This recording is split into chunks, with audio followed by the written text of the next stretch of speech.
Bom dia, boa tarde, boa noite aí para todo mundo que está acompanhando em algum momento o nosso grupo de leitura do Capital. Estamos começando hoje o 48º encontro, lendo o livro 3, mais especificamente o capítulo 22, e dentro do capítulo 22 nós paramos aqui no PDF, página 450, bem no finalzinho, né, do que foi exposto até aqui. Só lembrando, o título do capítulo 22 é divisão do lucro, taxa de juros, nível, entre aspas, natural da taxa de juros. Então, continuando aqui a leitura, do que foi exposto até aqui, depreende-se que não existe uma taxa, entre aspas, natural de juros. Se, por um lado, em oposição ao que ocorre com a taxa geral de lucro, não há nenhuma lei geral que determine os limites dos juros médios, ou uma taxa média de juros distinta das taxas de juros vigentes no mercado, constantemente flutuantes, pois trata-se apenas da divisão do lucro bruto entre dois possuidores do capital, sob diferentes títulos. Por outro lado, temos que a taxa de juros, seja a taxa média, seja a taxa vigente em cada caso no mercado, aparece como algo totalmente distinto de uma grandeza uniforme, determinada e tangível, como é o caso da taxa geral de lucro.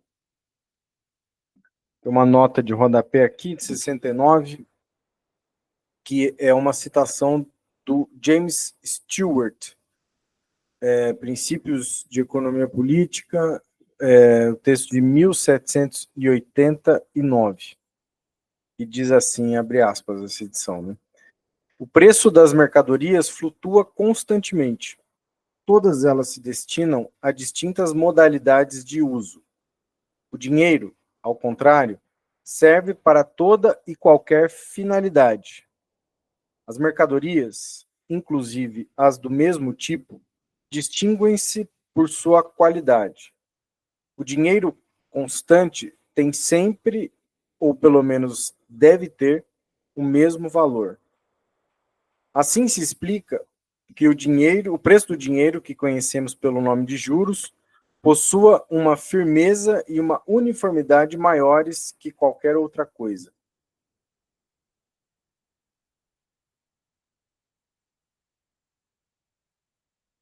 Espera aí que entrou. Então, continuando a leitura. A relação entre a taxa de juros e a taxa de lucro é semelhante àquela entre o preço de mercado da mercadoria e seu valor. Na medida em que a taxa de juros é determinada pela taxa de lucro, isso ocorre sempre pela taxa geral de lucro, e não pelas taxas de lucro específicas que podem vigorar em ramos industriais particulares, nem, menos ainda, pelo lucro extra que determinado negócio possa obter numa esfera particular de negócios. Mais uma nota, nota 70, que aí é o Marx citando de novo aquele Messi, um texto lá que a gente já falamos anteriormente, que diz assim, abre aspas. Porém, essa regra de divisão dos lucros não deve ser aplicada particularmente a cada prestamista ou prestatário, mas a prestamistas e prestatários em geral. Lucros, notavelmente grandes ou pequenos, são a recompensa pela habilidade ou pela falta de conhecimento nos negócios, com os quais os prestamistas não têm nenhuma relação, pois, não sendo prejudicados pela segunda, tampouco têm por que se beneficiar com a primeira. O que foi dito dos indivíduos que se dedicam aos mesmos negócios também pode ser aplicado a tipos de negócios distintos. Se os comerciantes e os industriais, que atuam em qualquer ramo industrial ou comercial, obtêm com o dinheiro recebido em empréstimo um lucro maior que aquele normalmente obtido pelos comerciantes ou pelos industriais do mesmo país, o lucro extraordinário pertence a eles, ainda que, para obtê-lo, bastasse possuir a habilidade e a experiência habituais nos negócios, e não aos prestamistas, que lhes forneceram o dinheiro. Os prestamistas não emprestariam seu dinheiro para explorar um negócio ou uma indústria que rendesse um pagamento abaixo da taxa geral de juros, e por isso não teriam por que receber mais do que essa taxa, qualquer que fosse a vantagem que se pudesse obter com seu dinheiro. Fecha aspas, terminou a citação aqui do texto do Messi.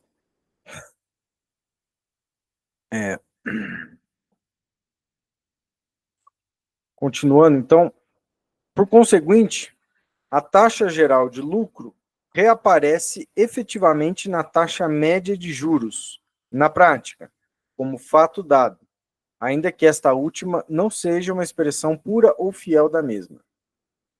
Sem dúvida, é certo que a própria taxa de juros é constantemente variável de acordo com as classes das garantias dadas pelos prestatários e a duração do empréstimo. Mas para cada uma dessas classes, ela é, num momento dado, uniforme. Essa diferença não afeta, portanto, a figura fixa e uniforme da taxa de juros. A taxa média de juros aparece em cada país em longos períodos como uma grandeza constante, porque a taxa geral de lucro, apesar da variação constante das taxas particulares de lucro, e levando-se em conta que a variação numa esfera se compensa pela que se opera na outra, se altera apenas em períodos mais longos. Sua constância relativa se manifesta precisamente nesse caráter mais ou menos invariável da taxa média de juros. A taxa de juros de mercado, sempre flutuante, é dada em cada momento como uma grandeza fixa, como o preço de mercado das mercadorias, porquanto no mercado monetário todo o capital emprestável confronta-se constantemente como uma massa total com o capital em funcionamento, de modo que, em cada caso, o que decide o nível dos juros no mercado é a relação entre a oferta e a demanda de capital emprestável.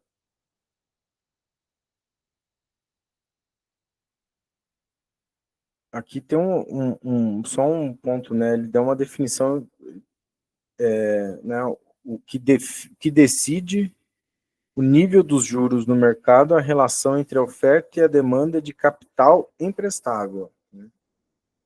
Não, não dinheiro, é capital emprestável, né? Então, acho importante aqui ressaltar essa definição.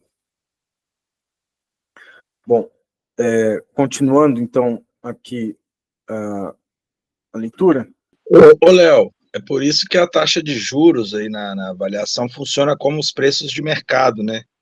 Que preços de mercado, em última instância, com os preços finais de venda, estão submetidos à lei da oferta e demanda, não é isso? Isso se aplicaria à taxa de juros. Que no raciocínio anterior ele tem colocado isso, ela funciona como um preço de mercado. A gente viu lá no livro 10, né, que os preços de mercado são os preços finais, né? Não sei se daria para estabelecer essa relação, mas me parece. Acho que sim, eu entendo que sim, na verdade. Mas o que me chamou muita atenção aqui é porque é o capital, é oferta e demanda de capital emprestável, né? Isso aqui acho que pode gerar muita confusão por como associar o tamanho dos meios de pagamento na economia. Não me parece que está envolvido nisso aqui, né? Ele está falando de um conceito específico, esse capital emprestável, disponível para empréstimo, né? Enfim, eu acho que isso é um ponto importante para desdobrar aí do texto. Mas acho que a todo momento é o mecanismo oferta, demanda, preço mesmo que acaba operando aí. Então, continuando aqui a leitura, isso ocorre com maior frequência quanto mais o desenvolvimento e a correspondente concentração do sistema de crédito conferem ao capital emprestável um caráter social geral, lançando-o de uma vez e simultaneamente no mercado monetário. A taxa geral de lucro, ao contrário, só existe constantemente como tendência, como movimento de equalização das taxas de lucro particulares. A concorrência entre os capitalistas, que é ela mesma esse movimento de equalização, consiste aqui em subtrair gradualmente capital das esferas em que o lucro permanece por um longo tempo abaixo do nível médio e adicionar esse capital de modo igualmente gradual às esferas em que o lucro se encontra acima da média. Ou, então, em distribuir o capital adicional entre essas esferas, pouco a pouco, em proporções diversas.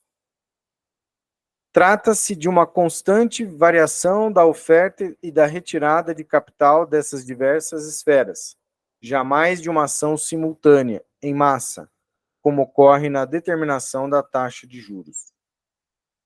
Vimos que o capital portador de juros, embora seja uma categoria absolutamente diferente da mercadoria, converte-se numa mercadoria sui generis, que tem nos juros seu próprio preço, o qual, tal como o preço de mercado das mercadorias comuns, é fixado em cada momento pela ação da oferta e da demanda. Acho que aqui o que o Arlen tinha comentado apareceu exatamente aqui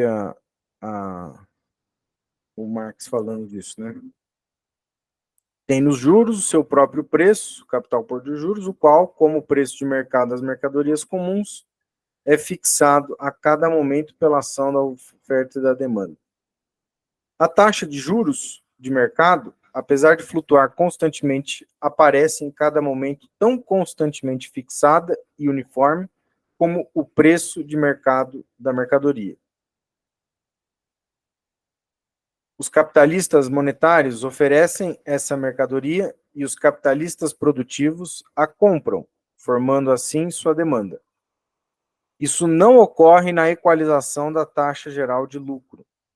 Se os preços das mercadorias em determinada esfera se encontram abaixo ou acima do preço de produção, e aqui não se consideram as flutuações próprias de cada negócio, relacionadas às diversas fases do ciclo industrial, produz-se, então, uma equalização por meio da expansão ou da contração da produção, isto é, da ampliação ou da redução das massas de mercadorias lançadas no mercado pelos capitalistas industriais, mediante imigração ou emigração de capital em relação às esferas particulares da produção. É pela equalização assim operada que os preços entre os preços médios do mercado das mercadorias, com base nos preços de produção, que se corrigem os desvios das taxas particulares de lucro em relação à taxa geral ou média de lucro. Esse processo nunca aparece, nem pode aparecer, de maneira que o capital industrial ou mercantil, como tal, represente uma mercadoria diante de um comprador, como capital portador de juros. Quando esse processo se apresenta, ele o faz somente nas flutuações e nas equalizações dos preços de mercado das mercadorias em relação aos preços de produção, e não como fixação direta do lucro médio. A taxa geral de lucro é determinada, na realidade, primeiro, pelo mais-valor que o capital total produz, segundo, pela relação entre esse mais-valor e o valor do capital total, e terceiro, pela concorrência, mas apenas na medida em que esta é o movimento pelo qual os capitais investidos em ramos particulares da produção procuram extrair dividendos iguais desse mais-valor, em proporção às suas grandezas relativas. Portanto, a taxa geral de lucro é determinada por causas totalmente diversas e muito mais complicadas do que a taxa de juros de mercado, que se deve direta e imediatamente à relação entre oferta e demanda, e por isso não é um fato dado e tangível, como é o caso da taxa de juros. As taxas particulares de lucro vigentes nas diversas esferas da produção são, elas mesmas, mais ou menos incertas. Na medida em que surgem, o que aparece não é sua uniformidade, mas sua diversidade. No entanto, a própria taxa geral de lucro só aparece como limite mínimo do lucro, e não como figura empírica, diretamente visível, real do lucro.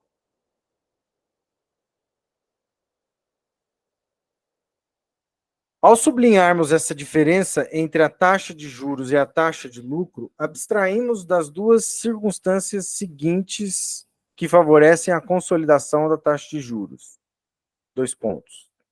Primeiro, a pré-existência histórica do capital portador de juros e a existência de uma taxa geral de juros tradicionalmente estabelecida.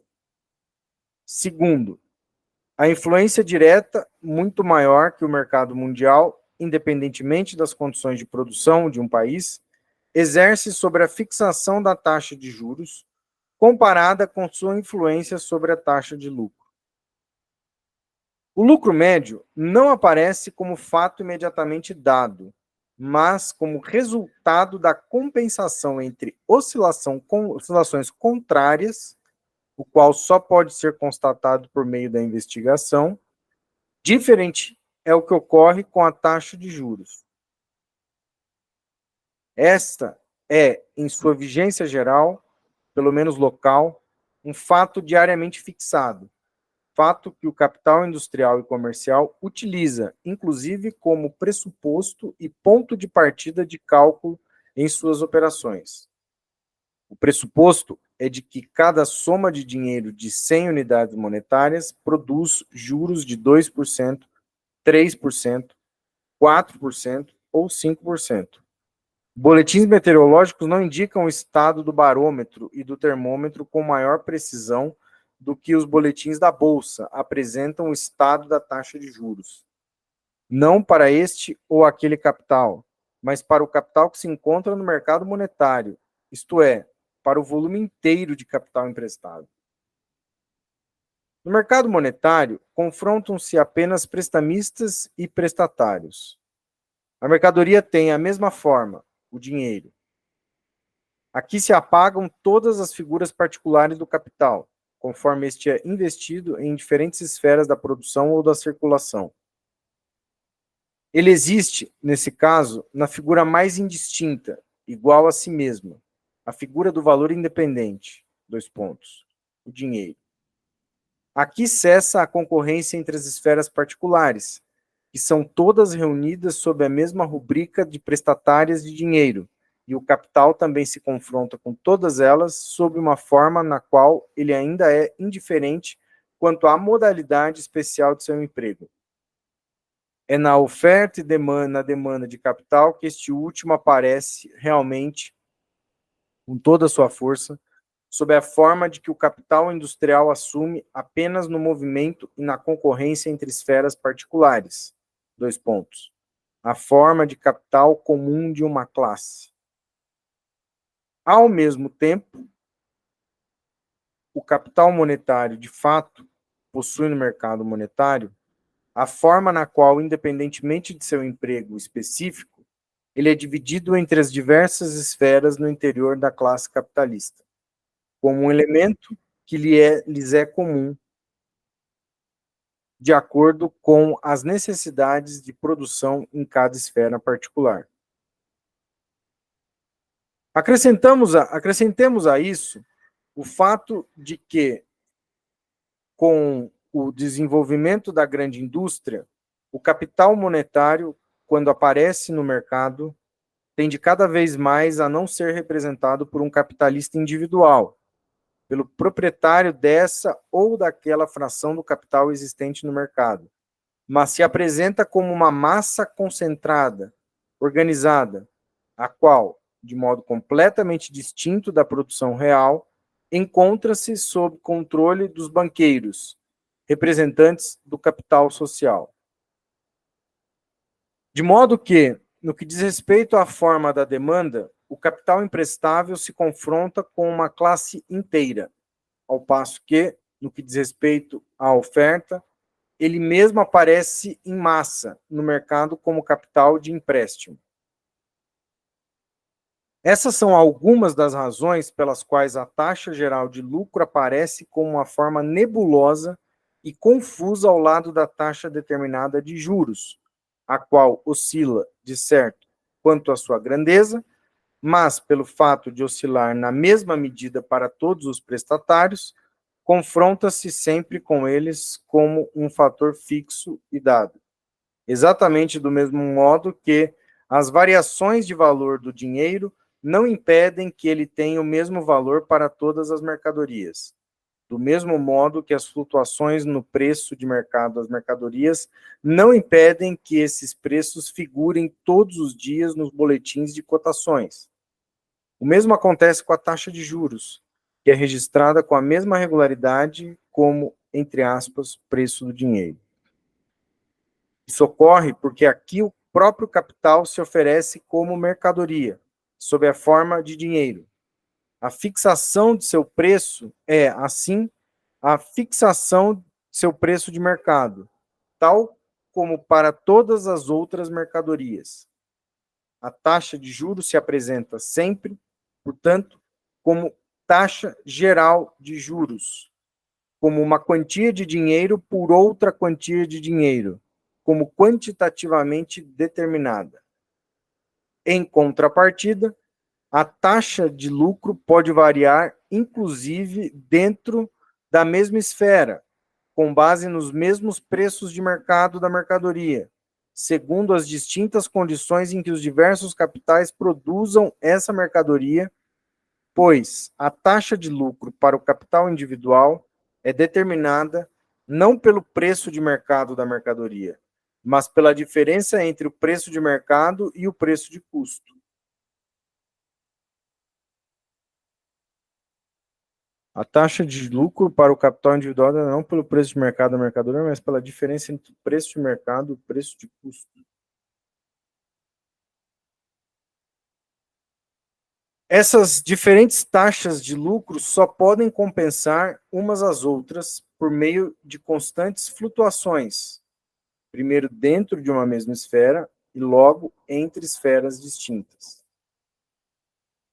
Tem um trechinho aqui que o próprio texto separa, né?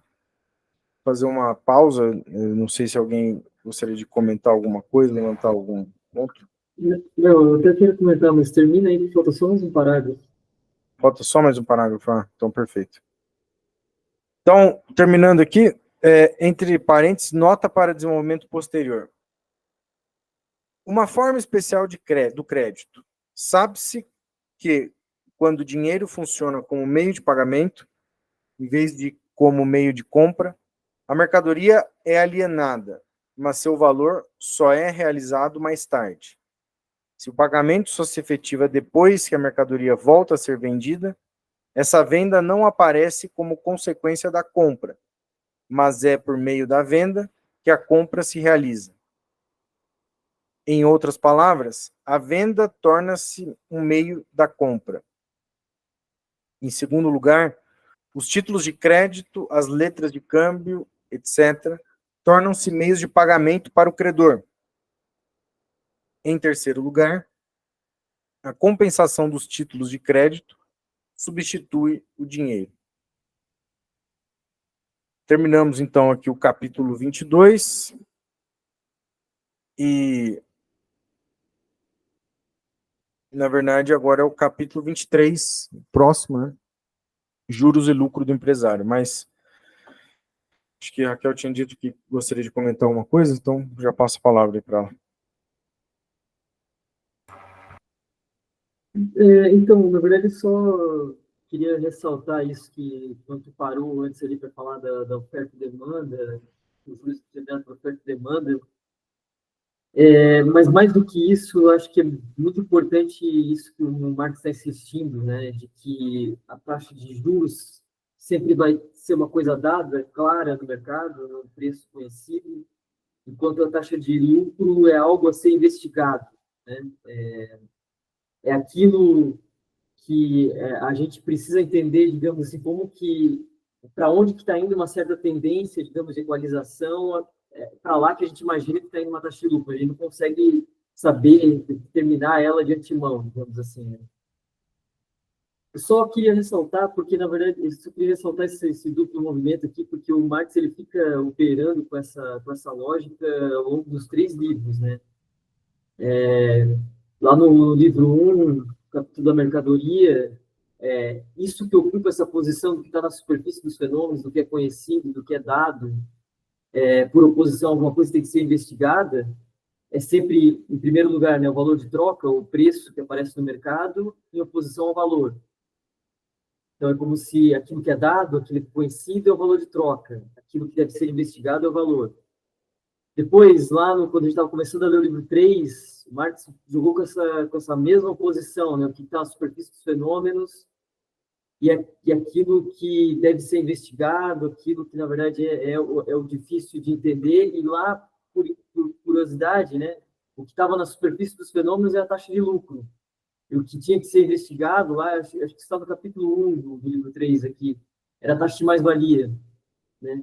Então, ele estava operando de novo, né? Ou seja, dá para ver que a taxa de lucro pode, inclusive, ocupar posições diferentes aqui, né? Lá ela ocupava aquilo que aparecia como coisa imediata para o capitalista, e aquilo que tinha que ser investigado, na verdade, era a taxa de mais-valia. E aqui, de novo, ele está operando de novo com a mesma lógica, né? Aquilo que aparece como coisa imediata é a taxa de juros, é o preço que aparece para todos os capitalistas, todo mundo conhece esse preço no mercado, e aquilo que tem que ser investigado, aquilo que vai aparecer apenas como tendência, aquilo que não está dado de antemão, é a taxa de lucro. Eu acho que vale a pena prestar atenção nessa estrutura de pensamento assim, que o Marx repete aqui. Era só mais isso mesmo. Eu queria fazer uma observação que os capitais hoje, fazem se o capital pertence a um empresário, né? A quem pertence o capital? Então, se você pegar os grandes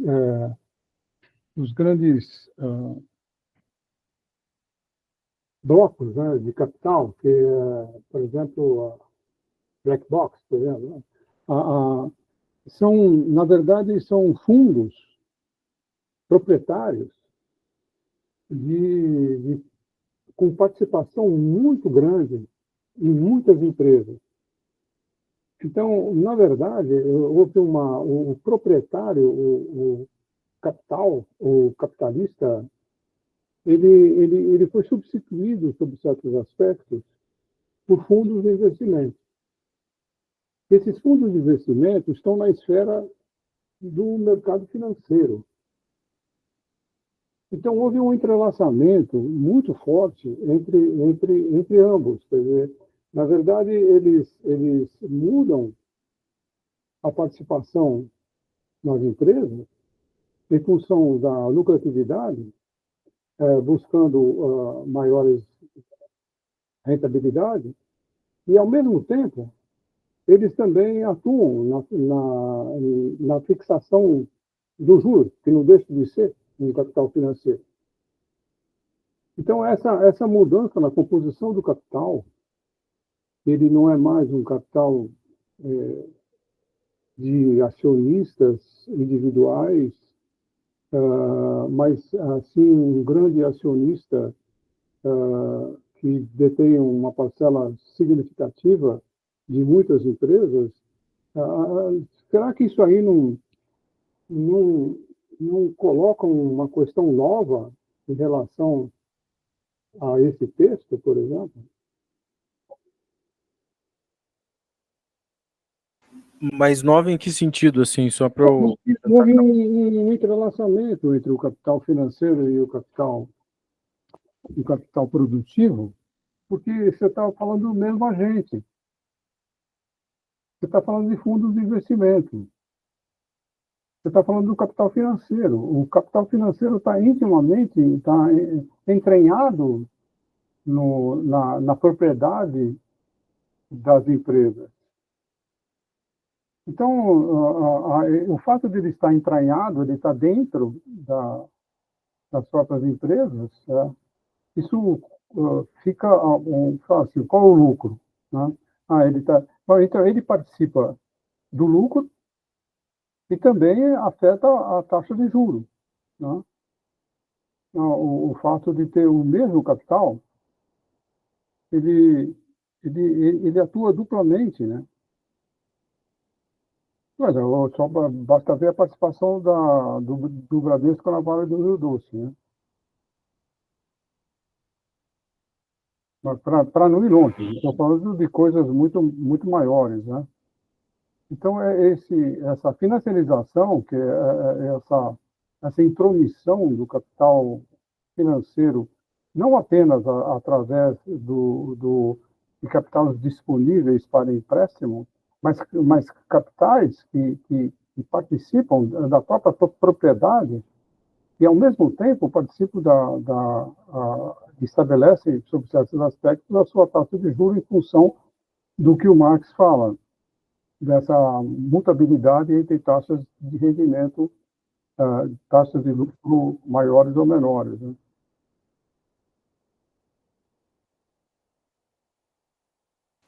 Entendi. O Gabriel levantou a mão. Vai lá, Gabriel.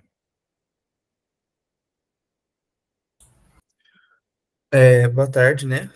Primeiramente. Fernando, você utilizou o termo capital financeiro e tal. Uma coisa que me confunde bastante é também a falta de consenso.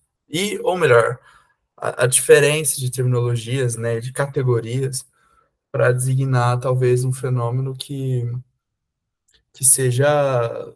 é, que tem pontos em comum, né? Pontos de convergência. O que eu estou me referindo, né? Tem gente que chama de capital financeiro, capital fictício.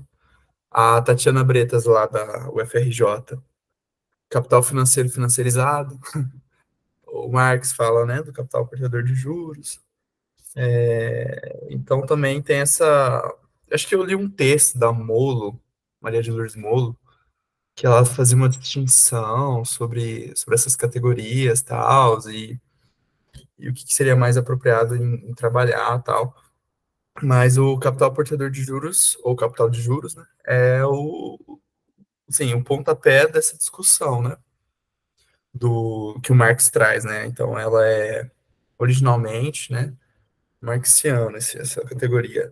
Tem o Hilford, né, que também discute isso, mas esse debate que o Fernando trouxe também é muito pertinente também, mas também é importante a gente sempre lembrar que, apesar da primazia do capital financeiro, né, no capitalismo contemporâneo, não há um descolamento total, uma autonomização da esfera financeira em relação ao produtivo, né? Porque, como a gente já viu aqui, a esfera que produz mais valor, mais valia, é a esfera da produção, né? Então, há uma completa autonomização, né? Ou seja, não é dedelinha, assim, e de todo para sempre, né? Diretamente, sem passar pelo P. E, enfim, aí eu só queria falar mesmo em relação a esses termos, tal, que às vezes podem ou não designar um mesmo fenômeno, designar uma mesma categoria e tal. Aí só para a gente comentar alguma coisa sobre.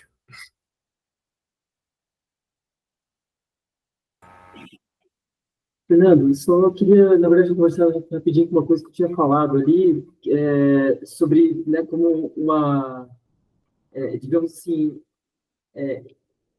existe o mesmo capital agora, mas sendo, digamos assim, operado por duas pessoas diferentes, digamos assim. Eu até me fugiu antes, eu estava com a palavra mais adequada na cabeça que tu tinha utilizado, né? Que, na verdade, seria o mesmo movimento do capital, mas que está sendo tanto operado por esse capital de empréstimo, né? Quanto por que seria, digamos, das empresas e tal, capital produtivo, né?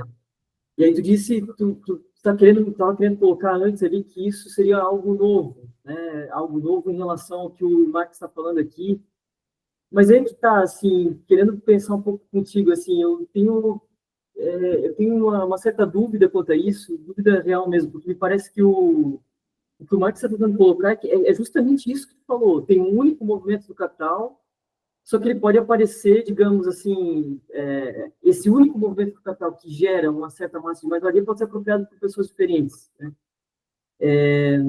Então, eu não sei se... Eu até queria te ouvir de novo, assim, porque eu não sei em que medida que isso contraria o que o Marx está falando, porque ele está afirmando isso, só existe um movimento de capital que, aí sim, pode se dispersar entre personagens diferentes se apropriando dessa massa de mais-valia, mas só tem um movimento, né?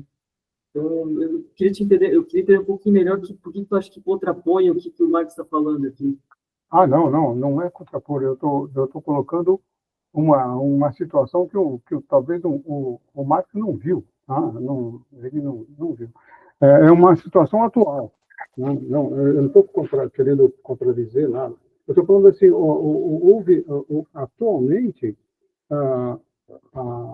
esses grandes grupos, esses grandes fundos de investimento internacionais, eles são financeiros e, ao mesmo tempo, são proprietários.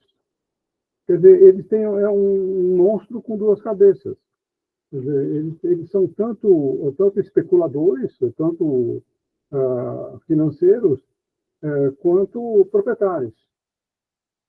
Quer dizer, eu acho que sobre isso que eu acho que não está longe de contradizer toda essa teoria. Eu acho que eu estou completamente de acordo com ela. Só que é um fenômeno novo. Né? É um fenômeno novo isso aí. Então, esse fundo, BlackRock, parece, ele tem um capital que supera o PIB da América Latina inteira. Né? É um negócio extraordinário o poder disso aí. Então, eu acho que nesse aspecto, eu quis só colocar só esse aspecto, porque parece que o Marx, nesse texto, ele divide as coisas, né? Ele diz, bom, eu estou na esfera da produção, eu estou no mercado portador de juros, né? Eu acho que eles começaram a se fundir sobre certos aspectos. Não totalmente, mas parcialmente fundidos. Né? Foi essa a minha colocação.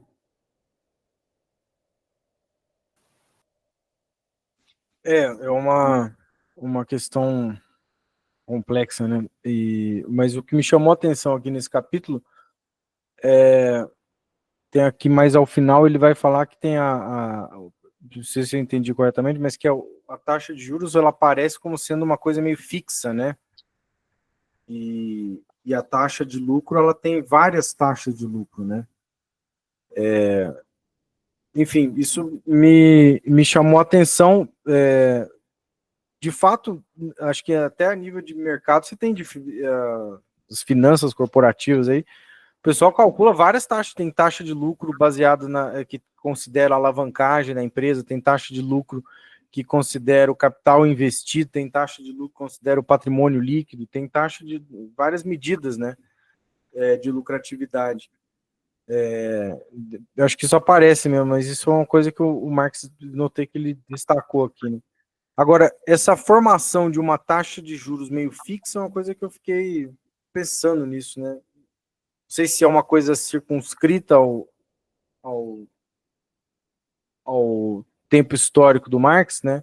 Mas acho que continua válido isso, né?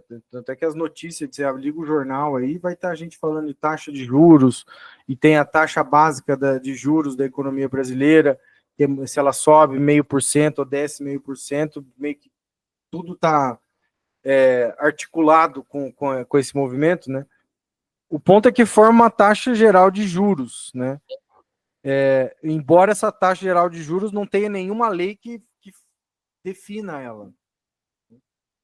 Isso aí, por isso acho que o Marx vai distinguir da taxa de lucro, né? Porque a taxa de lucro é uma lei social, né? Um conjunto de leis sociais que vão produzi-la. E a taxa de juros tem a ver com o movimento só de oferta e demanda do capital emprestável. Aí bastaria agora responder, tá, mas o que é esse capital emprestável? O conjunto das poupanças existentes, é o conjunto do investimento em capital fixo existente, né? Acho que tem vários elementos aí para desdobrar. Não sei se... Não notei o Marx tratar disso, né? Mas fiquei pensando nessas coisas. Pois é. Bom, Mas quando o Banco Central... Eu vou pegar um quadro atual, tá? Não sei se isso é válido na discussão, mas o fato do Banco Central estabelecer um patamar mínimo da taxa de juros, bom, eu acho que ele está completamente de acordo com o que Marx fala, que isso aí é uma loteria, quer dizer, não tem uma regra geral que se faça isso. Então, alguém faz. Alguém faz. Então, o Banco Central se arroga e estabelece uma... Bom, essa taxa de juros pode ser maior ou menor do que a taxa de lucro. Tá? E isso faz com que possa haver uma depressão por causa que ele estabelece a taxa de juros muito alta, que é o caso atual do Brasil. Né? Então, eu acho que isso aí eu acho que confirma o que o Marx disse como uma atitude de defesa do próprio capitalismo de estabelecer uma regra. Ele colocou uma regra em que isso aí no mercado concorrencial não deveria existir, mas existe. Existe, e por que ele existe? Bom, aí nós vamos discutir outras coisas, né? Mas eu acho que essa existência de uma taxa real tradicionalmente estabelecida, quem está fazendo isso é o Banco Central, né? No mínimo, taxa mínima, né? Independentemente da taxa de lucro. Ninguém falou para o Banco Central qual é a taxa de lucro, ele simplesmente estabeleceu. eles têm alguns modelos lá de definição dessa taxa de juros que considera a taxa de juros dos Estados Unidos, né? Tem uma série de indicadores ali, né? Mas Considerando desemprego e inflação, né? desemprego E e inflação. supostamente mudança climática agora também. O coisa dos Estados Unidos não considera, não, né? Se lá aumenta ou não aumenta, né? Isso é só na mídia que aparece essa discussão, né? É só na mídia. Porque tem uma distinção também, né, entre taxa de juros nominal e real, né? A real pressupõe desconto da inflação, não é isso? No economês aí, mas... Então Sim, talvez... mas Pode falar. não, sim para a pergunta do Arlen ali, mas assim, tem o modelo ali que o Léo estava falando, ele considera aquela coisa, nessa relação inversa ali entre inflação e desemprego, né? Isso tradicionalmente, o que chama da curva de Phillips e tal, né? A relação inversa entre desemprego e inflação, que é onde é o que vai ajudar a determinar a taxa de juros. É massa, massa. Pois eu acho que o Fernando colocou uma questão importante, que eu acho que tem muito a ver com a discussão lá do Hilferd, né? O Gabriel também apresentou essa questão. Eu acho que esses termos estão todos muito imbricados contemporaneamente, né? A ideia do capital financeiro, que de fato, Marx não usa esse termo, né? Marx usa aí capital bancário. Mas como a gente viu, é mais do que banco, né? Já o capital financeiro do Hilferd pressupõe essa fusão e essa, vamos dizer, dominância do capital bancário sobre o capital industrial, né? Quem vai questionar essa ideia do Hilferd é o Mandel, né? O Mandel tem um texto que ele questiona, que é aquela ideia de que que o capital bancário domina o capital industrial, ela se aplicava à Áustria em um período determinado de tempo, né? Quem também questiona essas teses muito é o Astarita, né? Tem uma série de textos dele sobre Hilferd, sobre financiarização, onde é que ele submete essas teses ao crivo da crítica, né? Parece que há muita... O Rolando Astarita, há uma Escreve unificação no dessas chat, eu não sei categorias. escrever isso. Oi, é só se colocar depois blog do Astarita, tá? Ele tem um Logo, blog, tá. Rolando Astarita. Aí ele tem a elaboração dele é bem polêmica, né? Porque ele se coloca muito contrário a essas teses da financiarização. Para ele, por exemplo, é impossível que o setor financeiro tenha lucros exorbitantes, porque, primeiro, o capital bancário participa da equalização também. Então, ele não teria que ter lucros acima do setor industrial, né? E ele faz bem a discussão desse capítulo que a gente acabou de ler. Tem um debate dele com um economista sobre a taxa de juros, que é justamente recuperando essa discussão do Marx, colocando toda essa discussão que não há uma taxa de juros natural, que ela não pode ser determinada por uma lei objetiva, mas embora ela seja determinada pela oferta e a demanda de crédito, tudo mais. E ele é um crítico, né, dessas teorias da financiarização, principalmente porque para ele essas teorias da financiarização vão levar a uma colaboração de classe entre as organizações dos trabalhadores e a chamada burguesia industrial, né? Que para ele o capital todo, né, tem suas particularidades, mas essa ideia de que há um domínio das finanças conduz à descentralização do conflito fundamental que é entre capital e trabalho, né? Esse conflito de classe passa a ser visto como um conflito entre o capital financeiro e os povos, entre os acionistas e o conselho de administração das empresas, sempre desloca essa contradição entre capital e trabalho, né? E tudo mais. E os textos são muito interessantes, os textos dele. Ele faz toda uma discussão diferenciando o que é capital bancário, capital financeiro, capital fictício, né, as determinações do capital acionário, o que é o capital portador de juros, não é? Como que o capital bancário muitas vezes é um desdobramento do capital de comércio de dinheiro, aí o lucro bancário é diferente dessa forma do capital portador de juros e tudo mais. São textos interessantes, mas está na contramão das tendências dominantes, né? Hoje a tendência dominante da esquerda é a discussão da financiarização, né? Quase todos os autores têm esse consenso. Parece que tem um grego também, eu sempre esqueço o nome dele, que tem até um texto muito interessante sobre financiarização, que ele considera também um cavalo de Troia na esquerda e tudo mais. Mas são os debates que estão aí, mas hoje é uma tendência dominante, né, eu diria, a financiarização, os debates aí. Acho que eu falei demais. Não, só aproveitando o que você estava falando, aqui eu estou projetando esse aqui é um texto do Giliad e do Maldonado, que apresentaram no último seminário GPEP, e aí você comentou, né, Warlen, sobre só em alguns momentos essa taxa de juros vai se colocar, por exemplo, no caso da Áustria, lá que o Hilferding está falando, só em alguns momentos você vai ver um negócio se sobrepondo, né, porque ela tá regulada pela taxa de lucro, não tem como, né, e esses dados aqui meio que corroboram isso, né, no artigo deles que eles estão trabalhando, o Giliad e o Maldonado, taxa de lucro entre bancos e todas as indústrias no Brasil, né? O vermelhinho dos bancos, a azulzinha dos demais setores. Mas aqui, ó, esse gráfico está mostrando a taxa de lucro líquido, que é, no caso, o azulzinho, e a taxa geral de juros de mercado, né? Que é o vermelho. Então dá para ver que não tem um descolamento, né, entre ambas, pelo menos no caso brasileiro. Então os dados foram tirados do Economatic e do IPEA Data, né? O IPEA Data pegou a taxa de juros, né, tá básica, né, de mercado, né, e os dados do lucro líquido das empresas pelo Economatic. Então assim corrobora isso que eu estava dizendo, né, Warlen, não tem esse e aí no caso essa discussão da financiarização ela conduz para ela praticamente, na minha opinião, coloca um beco sem saída, né? É quase como não tem que ser feito, né? Vira um monstro, né? A financiarização chega no limite do limite, ela se torna uma coisa que é um novo ethos. Eu já vi gente dizer isso. É um novo ethos que surgiu. Bom, se é um novo ethos, então é um novo bicho, né? Então mudou a biologia, mudou o nosso DNA, então a gente não está sabendo, né? Eu não me parece que é algo dessa ordem. Até onde eu sei, é Homo sapiens sapiens, que nasceu dos anos 70 para cá. Não nasceu um outro hominídeo, né? Então, eu acho que essas teses da financiarização, por um lado, elas paralisam colocando como possibilidade a única ficar brigando para baixar a taxa de juros, né? Isso me parece uma coisa que é uma limitação das possibilidades que é muito adequada a justamente a ordem dominante, né?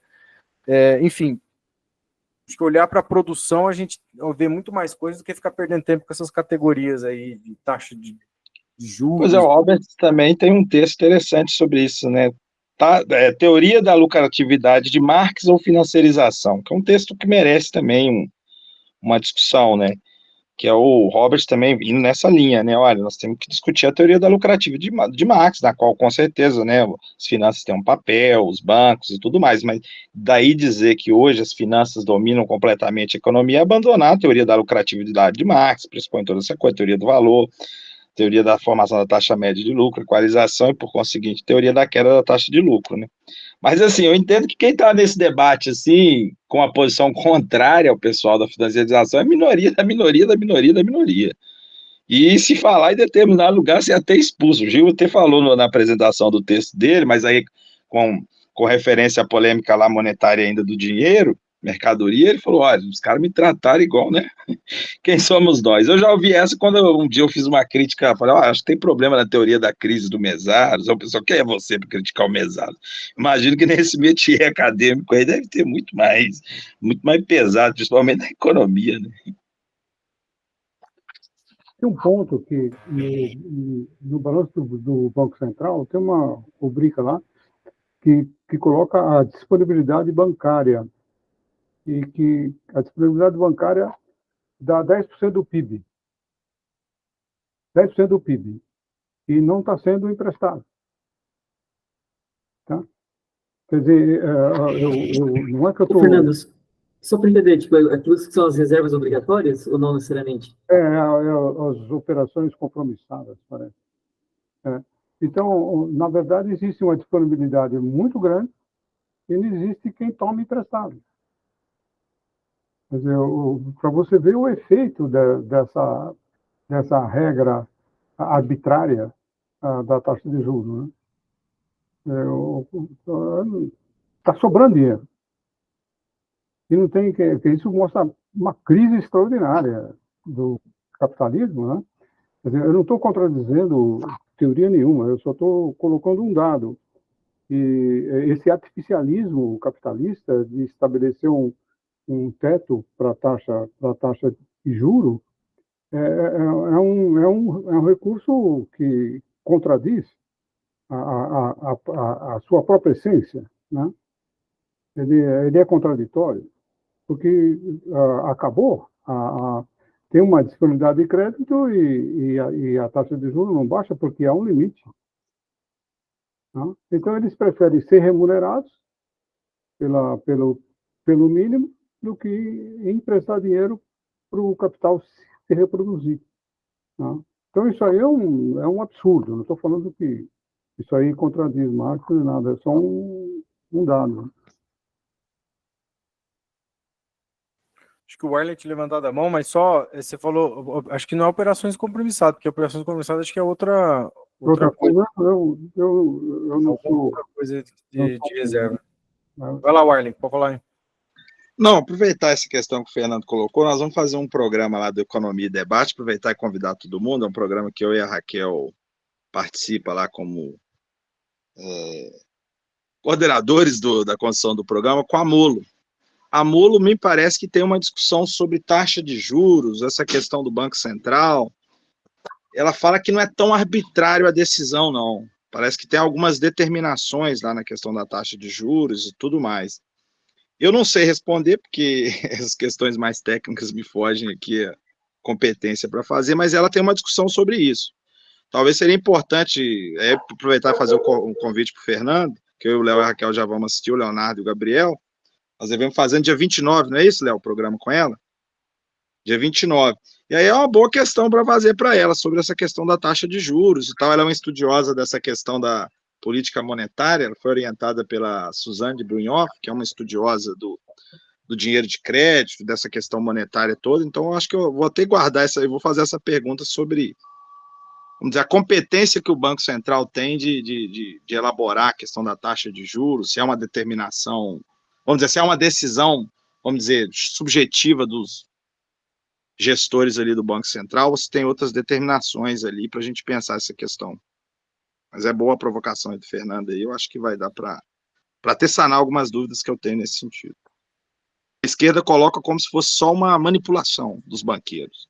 Quase que como, né, um negócio que... Hoje a esquerda tem adotado algumas teorias próximas à teoria da conspiração, né? Um grupo que domina a economia mundial, como se não houvesse leis econômicas e tal. Então é até bom fazer essa pergunta lá.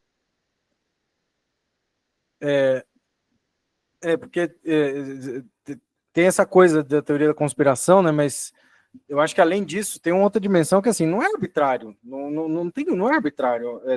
Inclusive foi dado aqui, a Raquel comentou dois elementos objetivos, que é inflação e o que é o desemprego, o nível de emprego, né, da economia. E se você olha o que vai definir se a inflação está mais acirrada ou não? Se você vê o nível de capacidade instalada da economia brasileira, você vai chegando perto de 80%, a burguesia já liga um sinal de alerta. Isso sempre foi assim. Você pega lá em 2013, 2015, alcançou esses níveis, passou de 80%. Tem um negócio objetivo ali. Provavelmente vai aumentar o preço. Ficar incentivando o consumo vai aumentar, porque não está investindo, não tem investimento. Então, o que vai fazer? Vai ter que subir juros, né? Isso não é uma manipulação do banqueiro malvadão que quer... Claro, o banqueiro é malvado, ele é capitalista, sim, mas e daí? Não é esse o ponto. Ele pode ser bonzinho até. Ele pode ser até um banqueiro do bem, ecológico e tudo mais. Mas a questão é que se sobe a taxa de inflação, ou pelo menos as perspectivas de inflação, vai subir a taxa de juros, porque faz parte do modelo de cálculo da taxa geral de juros. Né? Enfim, outro dado também, tem a expectativa de subir a taxa de juros nos Estados Unidos. Desde que o Paul Volcker fez isso em 79, lá que subiu, ele meio que criou esse mecanismo que vira e meio. Os Estados Unidos está ameaçando subir a taxa de juros, está pressão lá para isso. Se subir a taxa de juros nos Estados Unidos, o Brasil vai ter que fazer a mesma coisa, senão vai ter uma saída de capital e isso vai gerar mais inflação. Então, tem uma objetividade, não é uma coisa arbitrária, né? Me parece. É claro, tem margem para cair. Tenho minhas dúvidas, para ser bem sincero. A economia brasileira não está realmente gerando investimento em capital fixo. Raquel. Então, só sobre esses critérios objetivos, acho que uns 2, 3 anos atrás, um pouquinho mais, 3 anos atrás, a Christine Lagarde, que era presidente do FMI, acho que ela continua ainda, né? Então, agora me deu uma dúvida, mas acho que ela continua. Ela começou a iniciar uma conversa que é também curiosa para acrescentar um item a mais, por isso que eu falei de mudança climática ali, porque ela começou essa conversa de que, além de desemprego e inflação, esses cálculos ali do Banco Central deveriam incluir também alguma estrutura que permitisse que essa taxa de juros também possibilitasse transição energética e coisa do tipo, né? E isso é uma questão que sempre me interessou muito, assim, eu gostaria de ler mais até sobre isso, para entender o que é essa estrutura de financiamento que poderia permitir uma transição energética? O que é uma taxa de juros que poderia permitir uma transição energética? Combinada com as outras duas coisas ainda, né? Não foi embora, né? Desemprego e inflação. Então, isso aí, esse seria um outro critério objetivo, que, enfim, não sou eu que estou falando, né? O presidente da FMI que falou que deveria ser incluído nas equações, né, de definição de taxa de juros dos diferentes bancos centrais aí. Que é uma coisa curiosa para se pensar o que significa exatamente isso, assim, uma outra pergunta gigantesca, assim, para a gente pensar o que exatamente significa, e que vai, acho que na linha do que o Léo está falando, né, que eu acho que não é menos subjetivo e bem mais objetivo, né, do que parece. Isso seria também um elemento novo, né, para colocar, porque mudança climática, impacto de mudança climática, pode esperar que vai ter impacto em safra agrícola. E se tem impacto em safra agrícola, vai ter impacto no preço de alimento, né? Então vai ter impacto na inflação. Então faz sentido esse tipo de, né? Agora, se a gente poderia fazer um modelo macroeconômico que fosse mais permissivo no que diz respeito a baixar a taxa de juros, bom, isso aí a gente estaria assumindo que vai conduzir o país a um acirramento da luta de classes que vai colocar o país à beira da guerra civil. É isso, então, que a gente está querendo? Esse é o nosso objetivo? Bom, Sim. se é o objetivo, então, né, faz isso, né? Mas é óbvio que a burguesia não vai ficar parada, né? Vendo isso acontecer. Olha só, tá baixando a taxa. Eles vão agir, óbvio, né? Eles vão agir. Foi mal, Arlen, você ia falar alguma coisa aí. Não, só tava zoando. Você falou em guerra civil, eu falei sim, que eu lembrei daquela parte do programa da Comuna, né? Armar todo o povo e...